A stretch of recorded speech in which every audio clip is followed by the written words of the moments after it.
Olá, galera da terceira série, e aí, terceirão, tudo bem? Tudo tranquilos? Galera, é o seguinte, finalmente vamos terminar o assunto Antiguidade Clássica, tá certo? Graças ao bom Deus. Essa é a última aula que falaremos sobre Roma Antiga. Hoje nós vamos falar a respeito do Império Romano em si. Normalmente, turma, essa parte do assunto de Roma Antiga, eu gasto 2 aulas para poder falar. Que eu vou falar sobre o Alto Império Romano em uma aula, Baixo Império Romano em outra. Mas como vocês é questão de revisão para o Exame Nacional de Ensino Médio, vou sintetizar, colocar tudo em uma única aula. Aí já na próxima aula de História, nós vamos não vamos dar nenhum pulo do gato. A gente vai chegar e vai dar um verdadeiro salto temporal, utilizando uma das pedras do infinito de Thanos. Tá certo? Porque nós vamos sair lá da Antiguidade e nós vamos voltar para a Idade Contemporânea 2, que vamos estar falando sobre República Populista. Tá certo? Então, imagine uma das joias do infinito a gente vai estar usando para poder chegar e fazer a transposição para a época da Idade Contemporânea. Beleza? Hoje vamos falar sobre Principado, falaremos sobre Alto Império Romano e Baixo Império Romano. Vamos ver o que foi que aconteceu para que o Império Romano, o então todo-poderoso Império Romano, caísse nas mãos dos povos bárbaros no ano 470 depois de Cristo. Então vem comigo agora. Na última aula nós falamos a respeito da crise da República Romana. Falamos sobre as guerras civis que aconteceram, a tentativa de reforma feita pelos irmãos Tibério e Caio Graco, falamos sobre os governos militares de Mário e Sila, vimos a respeito do primeiro triunvirato, falando sobre Júlio César, Pompeu e Crasso, vimos a figura totalmente enigmática e mulher que deixou os homens doidos, chamada Cleópatra, e falamos sobre o segundo triunvirato, que foi Otávio, Marco Antônio e Lépido. E Cleópatra entrando de novo na jogada. E vimos que com o suicídio de Cleópatra e o suicídio de Marco Antônio e o desaparecimento nada misterioso de Lépido, Otávio agora estava como todo-poderoso em Roma.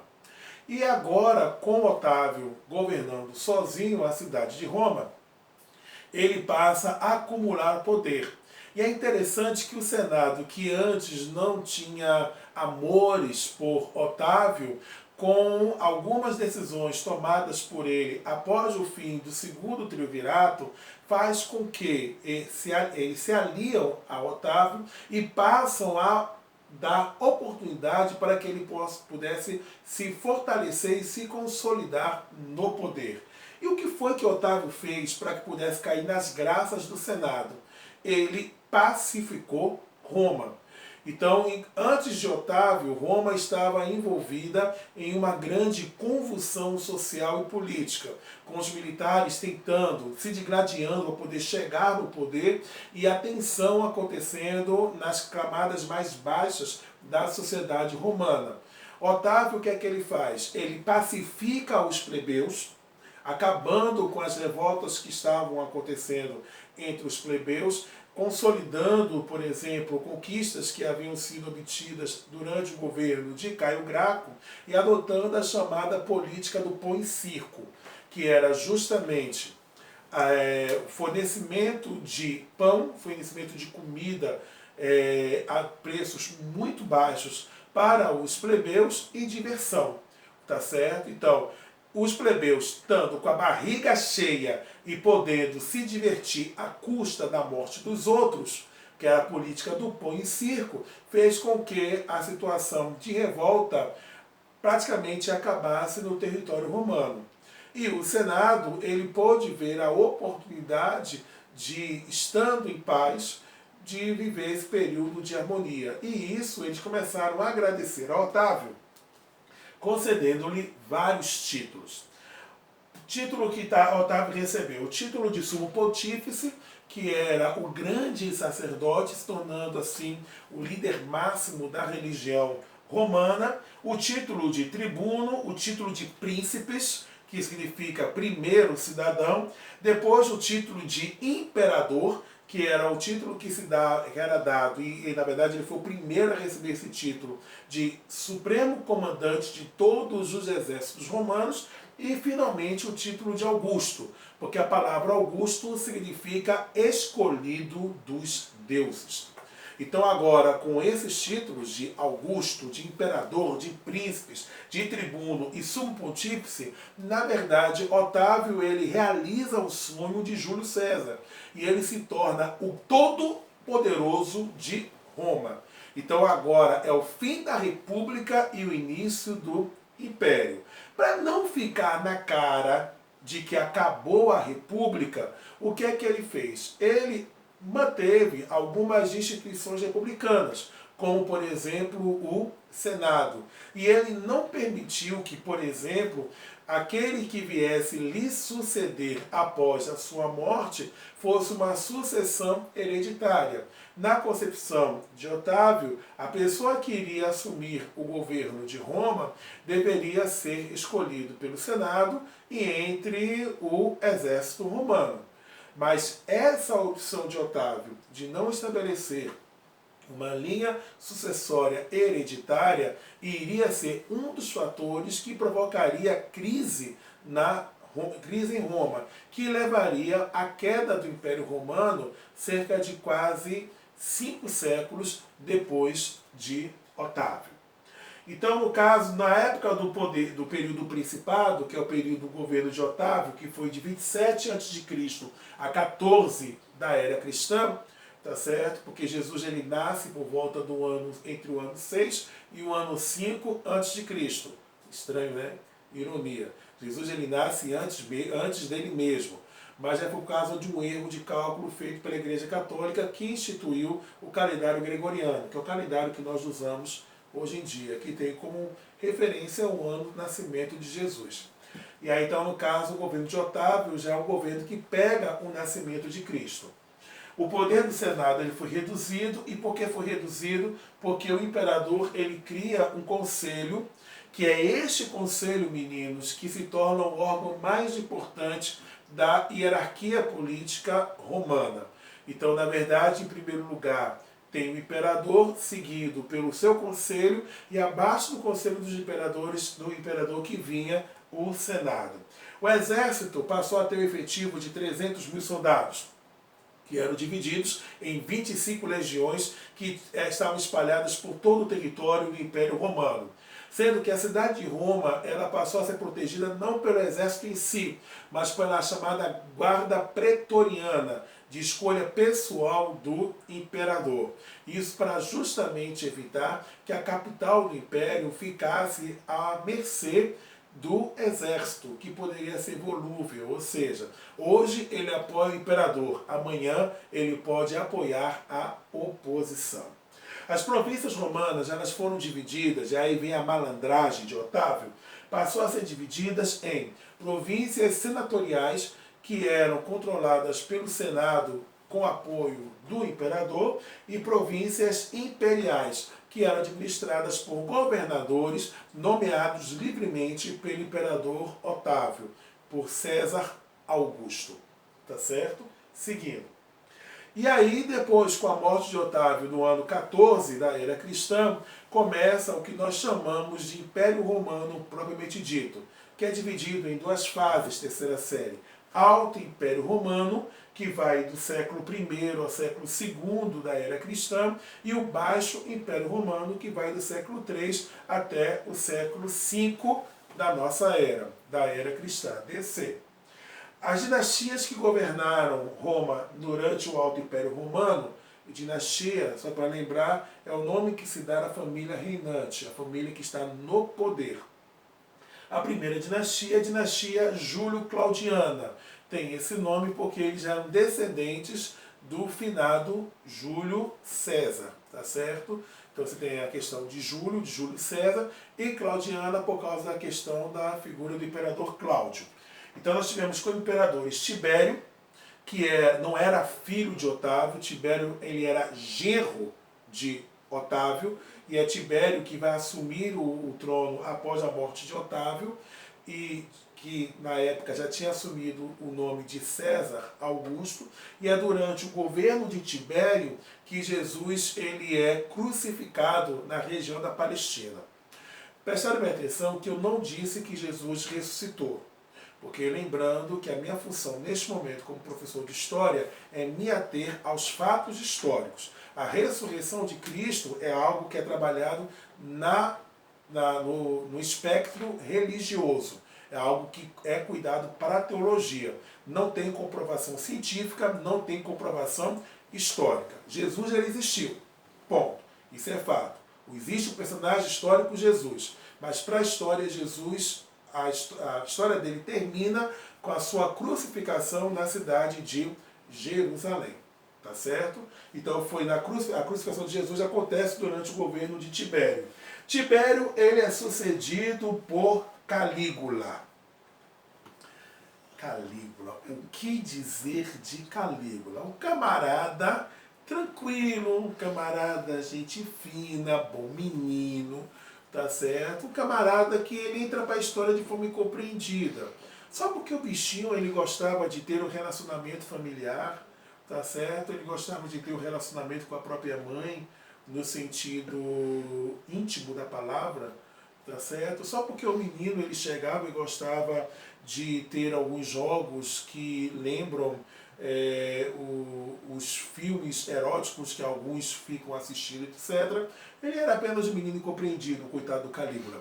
Tá certo? O camarada, ele gostava tanto de ter relacionamento com mulheres, como também gostava de ter relacionamento com homens. Tá certo? Esse era o cabra chamado Calígula. Depois de Calígula nós temos Cláudio.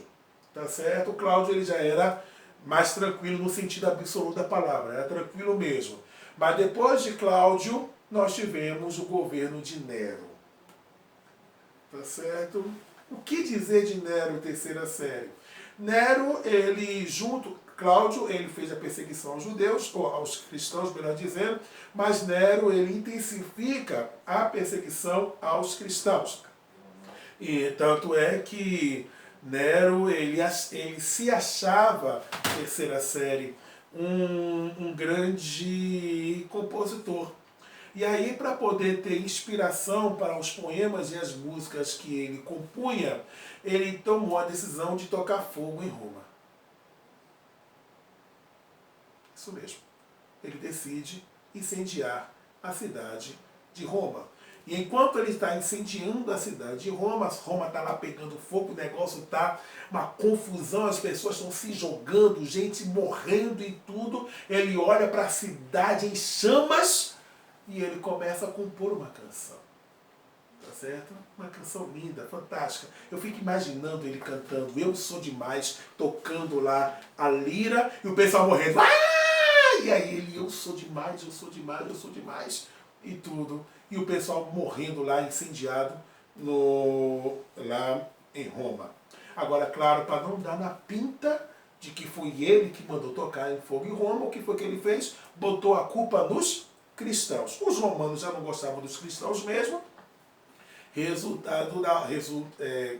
da ópera, Nero ele chega e decide tentar matar os líderes dos cristãos. Foi aí que 2 dos apóstolos de Cristo dançaram literalmente nas mãos de Nero. Paulo, que foi decapitado, o apóstolo Paulo, São Paulo, ele é decapitado, e São Pedro, ou apóstolo Pedro, ele é crucificado de cabeça para baixo, porque, segundo ele não era digno de ter a mesma morte do seu Senhor. Senhor, refiro-me a Jesus. E aí os cristãos eles são perseguidos duramente durante o governo de Nero. Essa dinastia estava ligada à aristocracia patrícia romana, e a principal característica dessa fase era o constante conflito entre o Senado e os imperadores. Porque uma coisa que é interessante, que Nero ele não morreu de velhice, Nero foi assassinado, Cláudio foi assassinado, Calígula foi assassinado e Tibério foi assassinado. Ou seja, todos os imperadores do período da dinastia júlio-claudiana, todos eles tiveram suas vidas abreviadas. Tá certo? De forma... como é que diz o Matuto? Morte matada, não foi morte morrida. Seguindo. Além da dinastia Júlio-Claudiana, a turma veio a dinastia dos Flávios, a dinastia Flávia, pode passar, que foi do ano 68 ao ano 96, que tivemos como imperadores Vespasiano, Tito e Domiciano, sendo que Tito foi responsável pela destruição da cidade de Jerusalém no ano 70 da era cristã. E aí ele promove a segunda e última diáspora hebraica. Os judeus eles são espalhados pelo território do Império Romano, a cidade de Jerusalém foi completamente destruída, o templo de Jerusalém foi completamente arrasado e os judeus só tiveram autorização para poder voltar para a sua terra só no ano de 1948. E antes disso eles passaram pelo massacre da Segunda Guerra Mundial, que nós já estudamos, quando 6 milhões de judeus foram vítimas do nazismo alemão. Nesse período, apoiado pelo exército, o Senado, ele é completamente submetido à boa vontade ou ao bel prazer dos imperadores romanos. Pode seguir. Aí nós temos a terceira e última dinastia, a penúltima dinastia do Alto Império Romano, que é a dinastia Antonina, que foi do ano 96 ao ano 193. Quem foram os imperadores? Nerva, Trajano, Adriano, Antônio Pio, Marco Aurélio e Cômodo. Quem já assistiu o filme Gladiador, tá certo? O filme Gladiador, ele retrata a época do Império Romano justamente entre os governos de Marco Aurélio e Cômodo. Tá certo? Cômodo é o menino que fica com ciúme do gladiador, que agora me fugiu o nome do sujeito, tá certo? E aí luta com ele, tá certo? Assinalou-se nessa fase um grande brilho do Império Romano. Os imperadores dessa dinastia, exceto Cômodo, procurou adotar uma atitude conciliatória com o Senado. Só para poder lembrar, o filme Gladiador, ele não retrata fielmente a história nem de Marco Aurélio, nem de Cômodo, tá certo? Mas ele pega a história desses dois imperadores e coloca como pano de fundo para uma narrativa ficcional. Seguindo. E aí depois da dinastia Antonina, nós temos a dinastia dos Severos, tá certo? Passou aí, Mariana? Nós temos a dinastia dos Severos, que vai do ano 193 ao ano 235 da era cristã, com Sétimo Severo, Carácala, Macrino, Heliogábalo e Severo Alexandre. É justamente durante a dinastia dos Severos que acontecem diversas crises internas do Império Romano, pressões externas provocadas pelos povos bárbaros, que vai levar à transição do período do Alto Império para o período do Baixo Império Romano. O Baixo Império, meninos, que foi do século III até o século V da nossa era, tiveram vários fatores que foram importantes. Desses que eu elenquei aqui, os gastos excessivos com a estrutura administrativa militar, a perda do controle sobre regiões devido ao tamanho do império, entre outros, que vocês vão ler com atenção com o slide que eu vou postar após esta aula, eu quero destacar a questão da crise escrava, que vai levar justamente à queda do Império Romano. Prestem muita atenção. Com o Alto Império Romano, com o período máximo, o período do apogeu do Império Romano, já não tinha mais povos para Roma conquistar. E vocês estão lembrados que eu expliquei a vocês, quando eu falei sobre a expansão do território romano, de que a proporção que Roma ia conquistando novos territórios, eles foram escravizando esses povos. A escravidão se tornou a base da pirâmide social e econômica romana, já que a escravidão que só podia ter em Roma era escravidão em caso de guerra, haja vista que a escravidão por dívida já havia sido abolida. Estão lembrados disso, não estão? Certo. Beleza. Prosseguindo. E aí, no caso, com guerras de conquista, você parou a aquisição de escravos. O fornecimento de escravos começou a cair. E aí, sem a aquisição de novos escravos, começou a ter uma grave crise econômica. porque eram os escravos, não mais os plebeus, mas os escravos que estavam trabalhando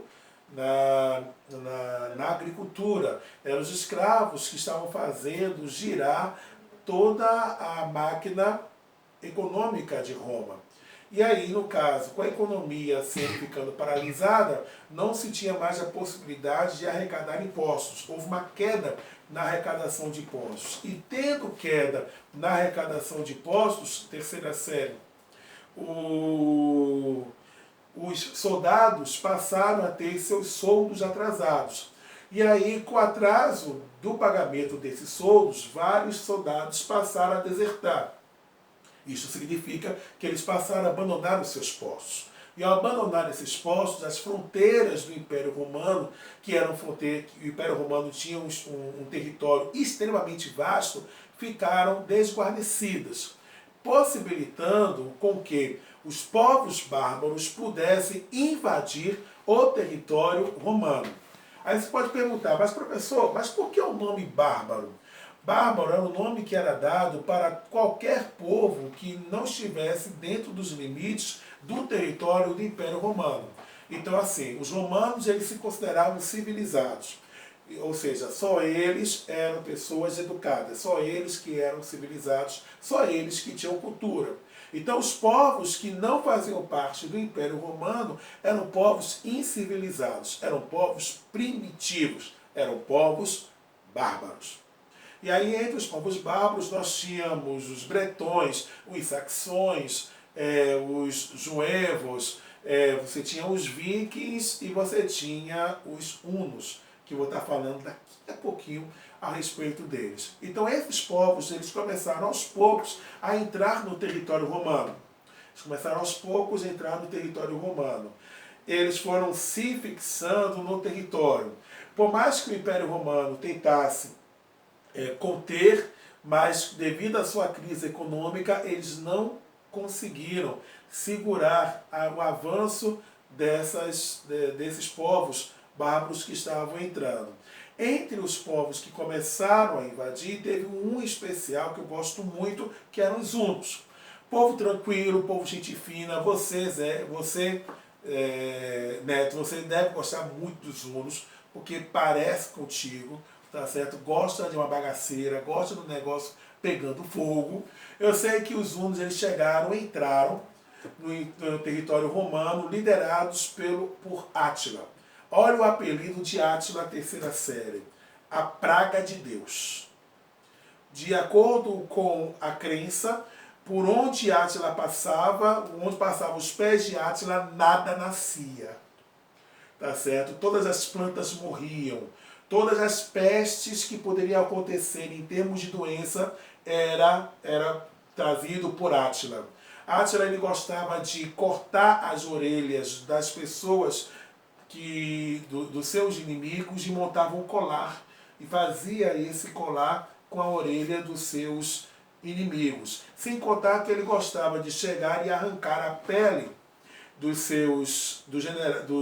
reis e dos generais que ele vencia e colocava para poder proteger ele montado no cavalo. Então a sela era protegida pela pele, tá certo, dos seus adversários. Então, quando as pessoas começaram a ouvir isso, falaram assim, Átila está chegando, o que é que eles fizeram?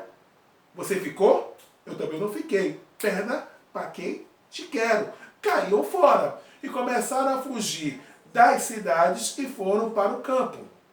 Lá no campo, turma, o que foi que eles fizeram? Tentaram buscar refúgio justamente com os nobres que viviam nesses campos, porque estavam refugiados ali nos seus castelos. E aí, para poder se proteger, eles tentaram se refugiar nesses castelos, nessas vilas que tinham sido organizadas, e aí, no caso, os nobres disseram, eu posso até proteger vocês, mas vocês vão ter que me oferecer alguma coisa, tem que trabalhar para mim.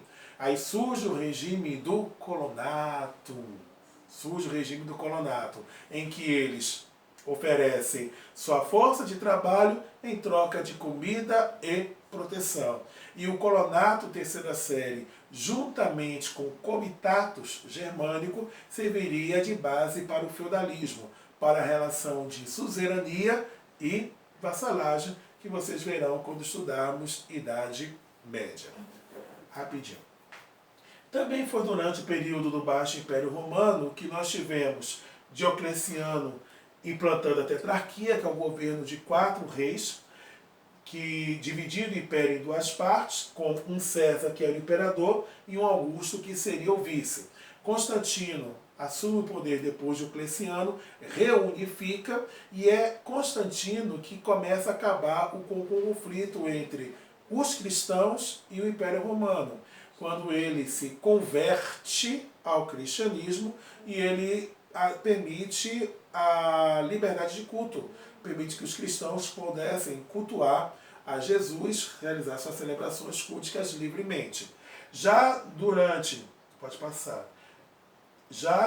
o governo de Teodósio, ele transforma o cristianismo na religião oficial do Estado romano. Tá certo? Agora é a igreja cristã que passa a perseguir as religiões que discordavam, que tinham um pensamento divergente do cristianismo. E também Teodósio, que divide o Império Romano em Império Romano do Ocidente, capital Roma, e Império Romano do Oriente, capital cidade de Constantinopla. E aí, meninos, no ano 476 d.C., Odroaco, rei dos Éralos, invade a cidade de Roma e derruba o imperador Rômulo Augusto, que tinha apenas 12 anos de idade, matando o guri. E com isso acaba o Império Romano do Ocidente. E com o fim do Império Romano do Ocidente, termina a Idade Antiga e começa a Idade Média. Turma, qualquer dúvida, vocês coloquem, vai ter um momento Tira Dúvida, que nós marcamos para sexta-feira, no nosso horário 11h50, tá certo? Através da aula digital. Um grande abraço, até a próxima.